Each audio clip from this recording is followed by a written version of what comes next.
Pony Tales. Read by Scribbler.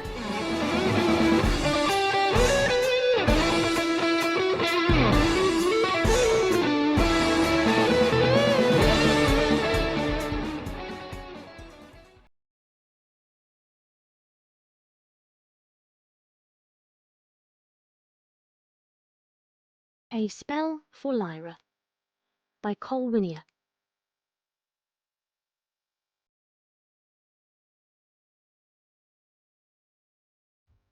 My friend, I hope this letter reaches you, because it is extremely important.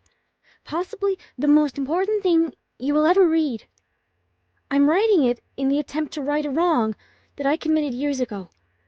A terrible mistake that cost me a friend, perhaps forever. It all began in the magic kindergarten of Canterlot. We were only fillies then, but you could see in us the beginnings of everything that we would one day become. I didn't know anything about friendship in those days. If I had, perhaps things would have been different. I don't know. But you can chalk it up as my first mistake anyway.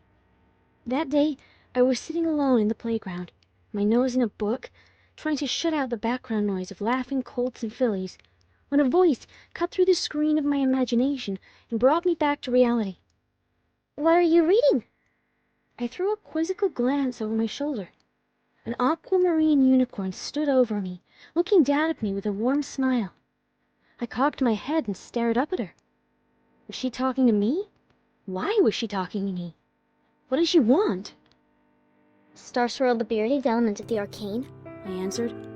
"Oh, I think I've heard of him before," said the unicorn. I said nothing. "So, do you mind if I join you? I have a book I'm trying to read, too." "A book, huh?" I gave a shrug. Inwardly, I was curious. Even though we were going to a school of magic, most of the students did not do a lot of reading during their free time. To them, class time was for studying, and every other hour of the day was for playing. Had I known then what I know now, I would have looked at every joke they told to one another, every game they played, every scraped knee they suffered, every tear they shed, every smile on every face, and saw them for what they were. Magic. But that lesson was for another day. The aqua unicorn sat down on the grass next to me and magicked her book open in front of her. "Not a book," I thought. "a tome." It looked ancient. What could it be? My eyes wandered from my own book to hers. "It's a book of fairy tales," she answered my unasked question. I felt disappointment. Some cold part of my mind wrote her off in that moment. A few years later, the Daring Do series would capture my imagination, and I would come to appreciate fictional stories. But on that day, I had what I thought were better things to do with my mind. I said. Apparently, she mistook that word for an invitation to tell me more about herself. I learned that her name was Lyra, and her favorite story from her book was a fairy tale about a race called humans that lived in a different world. I was annoyed at having wasted most of a recess listening to her instead of studying.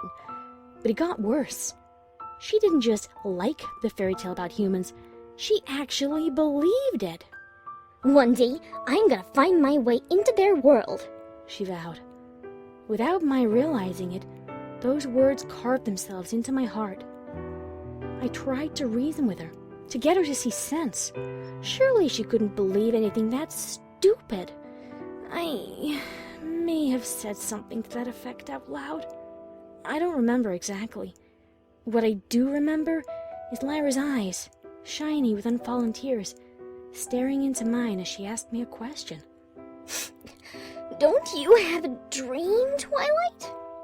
I thought of great wings spreading, ivory feathers aglow, a shadow against the rising sun, but somehow more brilliant than the dawn itself. "Of course," was all I said. Didn't make a friend that day. The truth is, for years we hardly spoke to one another. Soon after that, I got my cutie mark, and Princess Celestia took me as her own personal student. The secret dream of my heart began to come true, and in my happiness I lost track of the aqua unicorn. She was just another colorful face smiling at me from a blurry wall of faces that I never bothered to look too closely at. The next time I really saw her, was just after graduation. Summer was just beginning, and I was spending all my time in the archives, trying to learn as much as I could over the next few months. There were stacks of books in my room. Among them was the one that contained a dark prophecy that would change the course of my life forever. Lyra came into the archives, and she was glowing. Literally, mind you. One of Twinkleshine's spells had misfired and made Lyra shine like a firefly, even in the daytime. The effect lasted a whole week. But she also looked pretty happy. "Hello, Twilight," she said. "Oh, hi, Lyra." "I've heard you were playing librarian up here in the archives this summer." "Yeah, it's pretty great. I get to study all day and get paid for it." She giggled. "That sounds like a dream come true for you." My plastic smile slipped a little. There were those words, a dream come true. My dreams had come true, hadn't they? I studied all I wanted, spent time with the princess whenever I could, was on my way to becoming a skilled wizard. The words, "and yet something is missing," never took shape in my mind, but the feeling was there, some lingering doubt brought to the surface by the smiling unicorn in front of me. "Yeah," I said. Is there something I can help you with?" "Oh yeah, I'd like to borrow a book if you can find it." "If I can find it?" I smirked. "I've organized this entire wing of the archives. If it's here, you'll have it. What's it called?" "Walking Between Worlds. I believe the author's named—" "Daystar the Luminous," I said, frowning. "I know it. It was a book by a unicorn that claimed to have used magic to travel to other worlds. I had skimmed it. It was full of contradictions and things that made no sense. A book of pseudo-magic, like those ancient texts claiming that time travel was possible. Ridiculous. Why would you want it?" "Oh, it's just a personal project I'm working on," said Lyra. I peered closely at her. She was well-groomed and seemed to be sensible. She didn't look like a crazy pony. What was her interest in a book written by some pony who was either a lunatic or a liar? "Is this about your humans?" I asked. Her golden eyes widened and she took a step backward. "What? Did you, I mean, how did you know about that?" "You told me about that years ago." "I did? Oh, I'd forgotten." "We know they're just stories for fillies, right?" "Well, of course I do," she said, laughing. Her laugh was high and musical and completely false. She didn't look me in the eye. Even the magical glow of Twinkleshine's spell seemed to dim a little. I sighed. "So, do you want me to get the book for you?" "What? Oh, that's okay. I've changed my mind about it." Lyra left the archive without a book. I returned to my studies.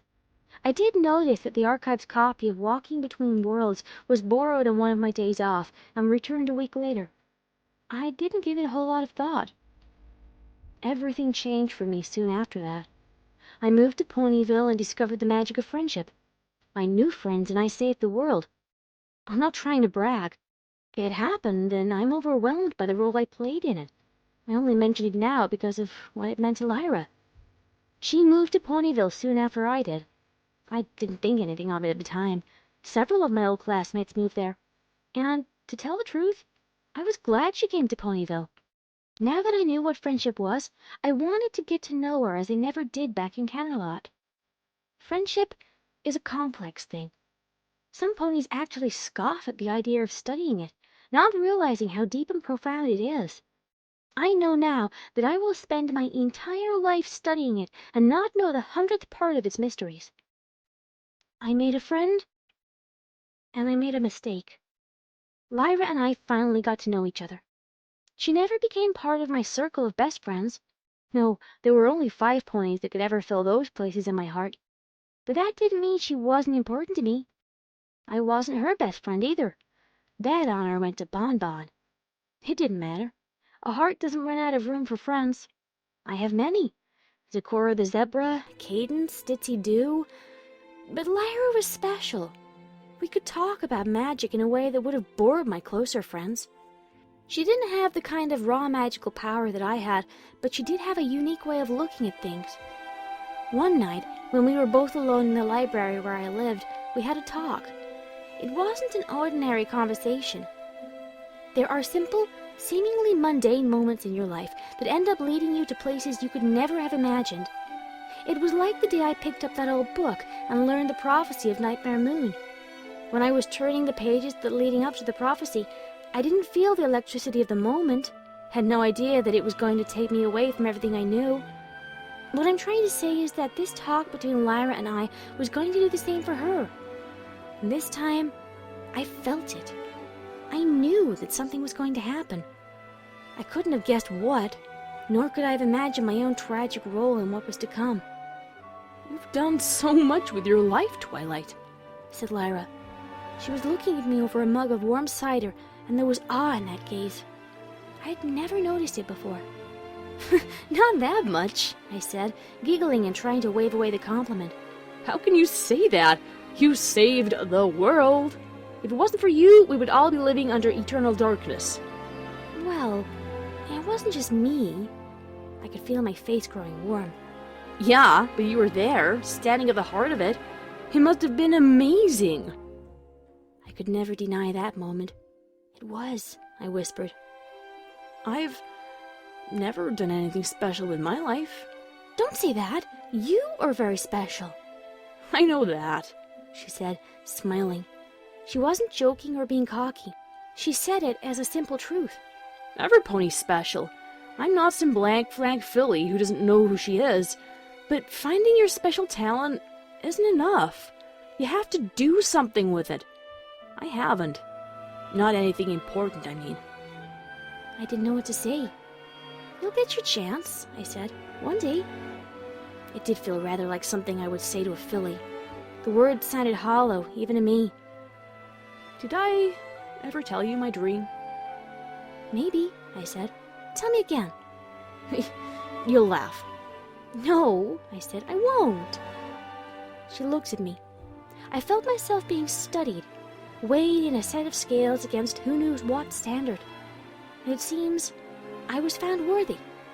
I want to see another world, she said. I did not laugh. In fact, I had to fight not to cry. After all these years, she still believed in that old mare's tale. What's wrong with this one? I asked. Nothing. That's why I want to see another one. I shook my head. Lyra Heartstrings, sometimes you make no sense even to me. Twilight Sparkle, sometimes you fail to realize that the things that make no sense are the things that are most important. Okay, what do you want to do in a world where something's wrong? She frowned and looked into her cider. I'll tell you later. What? You can't leave me hanging like that. It doesn't matter anyway, she said, tossing her mane. I can't get there. Of course not, I would have said before I learned the magic of friendship. Every pony knows it's impossible. Why not? I asked instead. I don't know the right spell. I've read every book I can on humans and on traveling to other worlds. I've studied your teleportation spell and every kind of magic that can transport a pony anywhere at all, and I'm still no closer to finding it. There are words that, once you say them, cannot be unsaid. I love you. I'm sorry. I will never forgive you. Don't go. Beautiful words. Terrible words. Words that change everything. I said 3 of them right then. I'll help you. Lyra was glowing again, lit by magic of a different kind. What was my mistake? Did you spot it? I have turned that conversation over in my head countless times, wished I could have done things differently. From that night on, I had the feeling that we were moving along some inescapable current, our destination veiled by a shadow I could not penetrate. I kept my promise to Lyra and tried to help her. We studied together. I had to brush up on my fairy tales. Why humans? I never understood that. I tried to ask her. I'm surprised you of all ponies don't already know, she replied. And yet I didn't know. Whatever Lyra saw in your race, I couldn't see it. All I saw was a grim fairy tale about a broken world where the power of friendship was a frail thing and the sad, frightened, and cruel race that never did anything to change it. I pored over books of mythology with disgust. It would be so simple, I told her in frustration one day. I mean, their world doesn't have to be that way at all. If they could just see the magic of friendship, even just a glimpse. Lyra had smiled. Spoken like some pony who goes around saving the world for a living. This was just after the Discord incident. I never quite believed in Lyra's humans, or that it was possible for her to travel to their world. I searched for a spell that I didn't even believe existed. But along the way, doubt crept into me. What if we found it?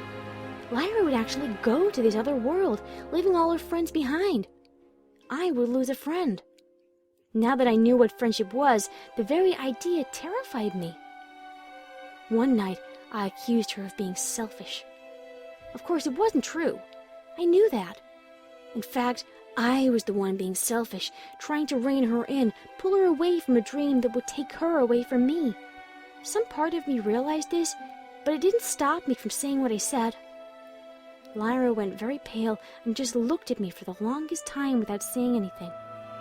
Then she spoke in a strained voice. I'm really not. I apologized, and we went on like nothing had happened. But it was different between us after that. I don't mean that she pulled away in our friendship. No, we were even closer than ever. But I got the feeling that there were things about our project that she wasn't telling me. We encountered distractions. My brother was married. At the wedding, Lyra was a zombie bridesmaid. Don't ask.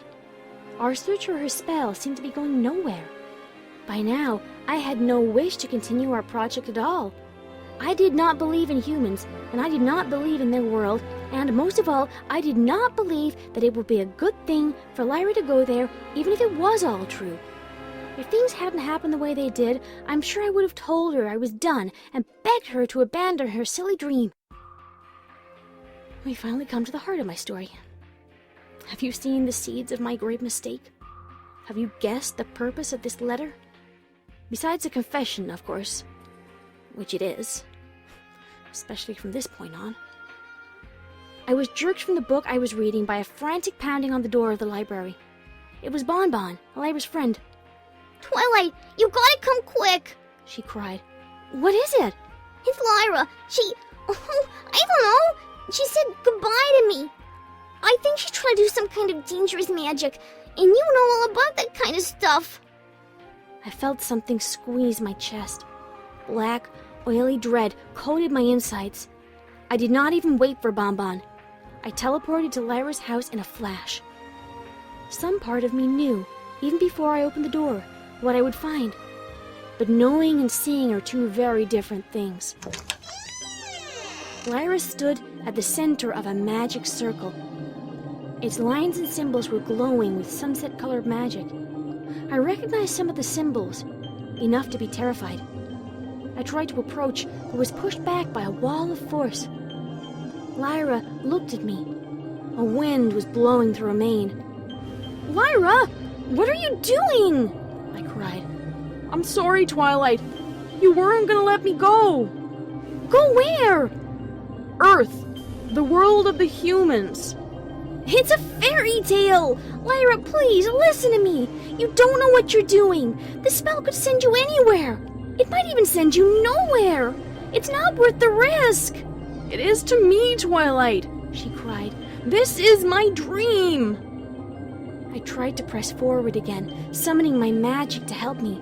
"Your dream is too dangerous! And if it's true, I'll never see you again," I did not say. Please stop, Twilight. Please, just let me go. This is what I want. All my life I've been searching, trying to find a spell that would take me there. And I have, at last. I just couldn't tell you because if I did, you'd try to stop me. I stood my ground. "Why? Just tell me that.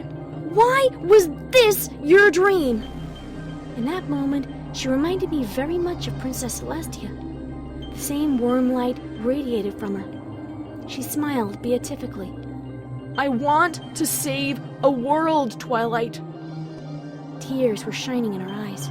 Not just go to one, but to save it. I want to go to a place that is not beautiful and kind and bring the light of friendship to it. You, of all ponies, should be able to understand that. You've already done it for Equestria. I want to do the same thing for Earth. The humans need me. They need some pony to share friendship's magic with them. I tried to argue. You'll be a freak to them! No, I've woven this spell perfectly. I will be transformed into a human myself. I won't have my unicorn powers anymore, but I'll have the only kind of magic I need to save their world. What about Bon Bon? I tried. And the rest of your friends? What about me? I told you before I wasn't being selfish. Her voice was cracking.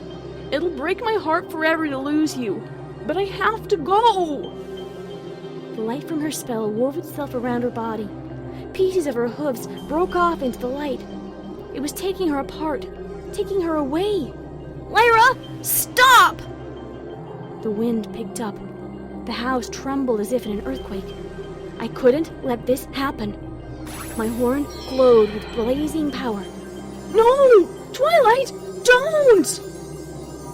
What I did next is my greatest shame. I had learned so much about friendship, but there is one lesson that no pony could have prepared me for. Sometimes, to keep a friend, you have to let her go. I didn't understand this. I begged her to stay and she wouldn't, so I tried to make her. I will regret that moment for as long as I live.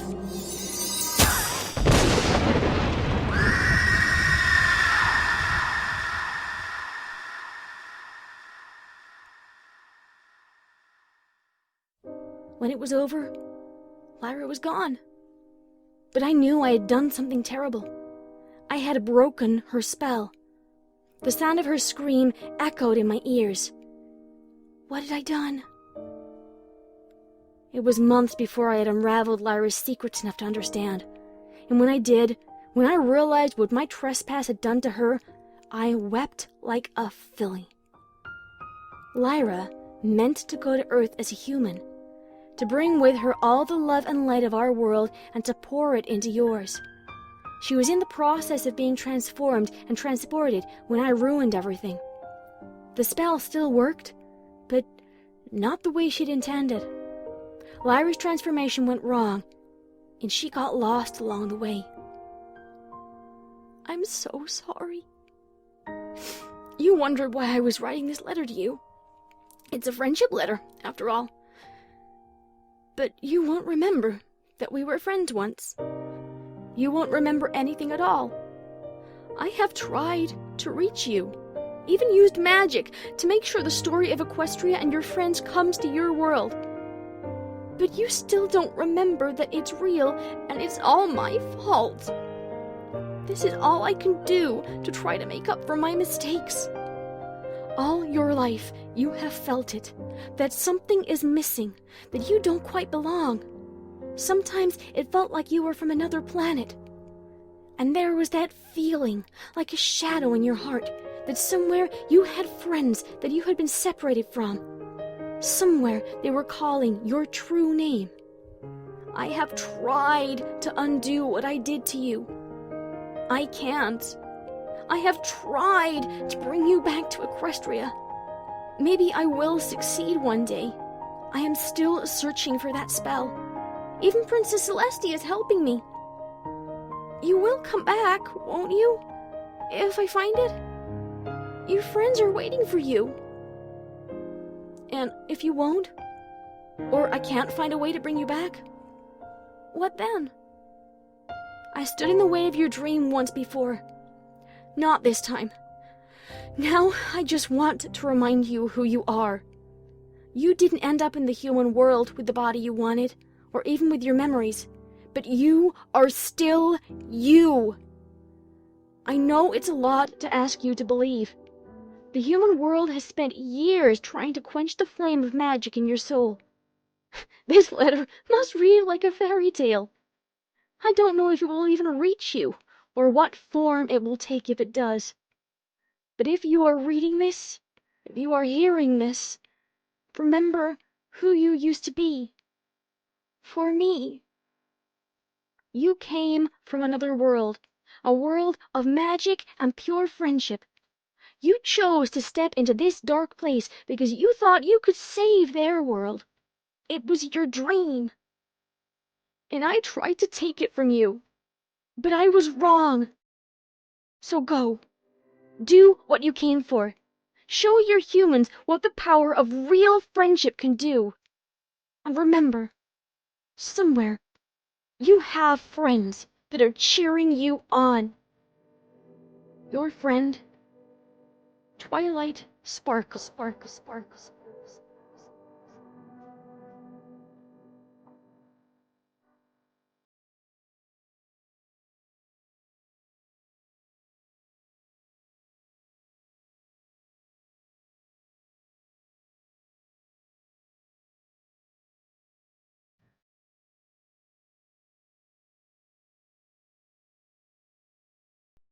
That was A Spell for Lyra. It was written by Colwinia and read by Scribbler. Okay, thank you for listening. I'm really not going to talk much at the end of this one because I've been reading just over 12,000 words of first-person Rainbow Dash fic and I have absolutely wrecked my throat. So I am going to go and have some hot tea with lemon in it. And honey, definitely. Some honey if we've got some in the cupboard. I will, however, like to point out that this fic, I liked it from the moment I first read it. And unfortunately, because of my microphone screwing around, I had to record it in total just over 3 times. So the whole thing 3 times and then some extra bits that didn't work out. So this fic, although it's, 20 minutes long or 20 minutes, half an hour? I don't know at this point. At the point of recording, I haven't actually put the whole thing together, so I don't know how long it is. But however long it is, it actually took close to 4 times that length to record the blasted thing. So, labour of love. So, downloads for nearly all of my fics, again, available on Mediafire. The link is below in the description, so go and have a look for that if you're having trouble listening to this on YouTube. It's there. Please go and download things and listen to them. And I will see you next time, hopefully. Be lovely to each other, and good night, everybody.